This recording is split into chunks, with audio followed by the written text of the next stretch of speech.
He was known as Gorgeous George, particularly in the sort of, the 90s, wasn't he? There he was, of course, the medical doctor that apparently all women liked. So where have these women gone that, are supposed to be supporting Gorgeous George? And is he now basically getting so desperate? Well, he's reduced to selling his own personal life, something, of course, that he claimed he would never do. Oh, no, no, no. But then, of course, he hadn't made his Broadway debut, had he? As ever, let me explain.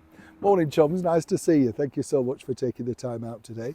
And it's a funny thing, isn't it? When you look at celebrities, I love the fact that they say, oh, I like to keep myself, oh, sorry, we'll have a wave. Nice to see you. Sorry, thank you.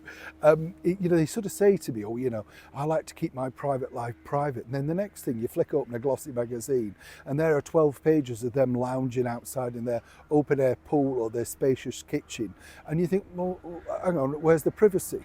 But of course they just lie. They do anything for money, anything for exposure. Now, I told you recently over on Broadway, George Clooney recently opened up with a stage version of a movie that was very successful for him actually at the box office, called Thank You and Good Night, all about the CBS era, that sort of stuff.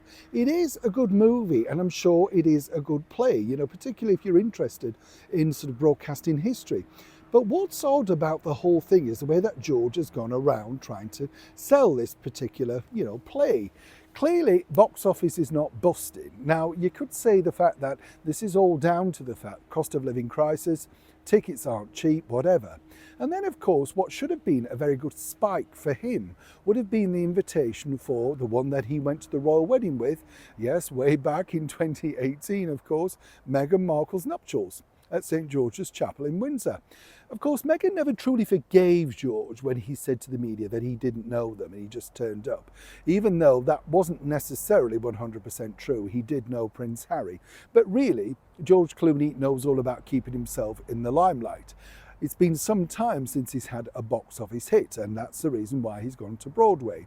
Meghan wasn't too impressed by that. And as I told you, she decided to bypass that opening night, so she didn't necessarily have to get close to another star, Rachel Zegler of the Disney bomb, right? Who's currently trying to open up over here this coming summer in a Vita at the London Palladium. Hope you're keeping up. Now, again, George decided to, change the fact that Meghan had not bothered. She went to go and see Gypsy instead, right? Virtually women of colour cast. You get the picture. Here's where it gets really interesting now. So George has decided to, reveal even more about his own private life. And this time saying that, in fact, the reason why he's had a very successful marriage to his wife, the lawyer Amal Clooney, met Amal, right? I remember her before all of that new look, as Meghan might say. Well, the thing is, what's fascinating is they've never had an argument. Riveting stuff, I'm sure you'll agree. But nonetheless, revealing. Now, this has truly backfired for George, simply because people are saying, well, of course not. You've just actually revealed who wears the trousers in your relationship. And no doubt it's her.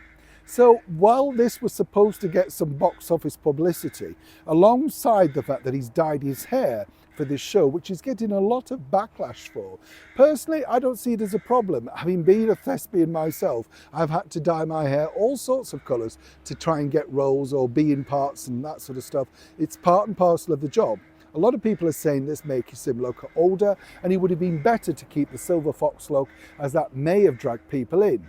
Now they've decided to change the poster to go back to George being the silver fox, because apparently this particular look people don't recognise, and hence the reason they feel they're not booking.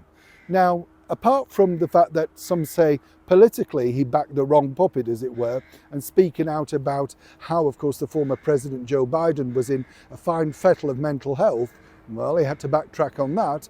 And then, of course, he had to backtrack in the fact that Meghan Markle had spurned him too. And now the poster. Will this make you go and see George Clooney, if you could, on Broadway? Or is it simply a case of thank you and good night? Neil Sean, Kensington, London.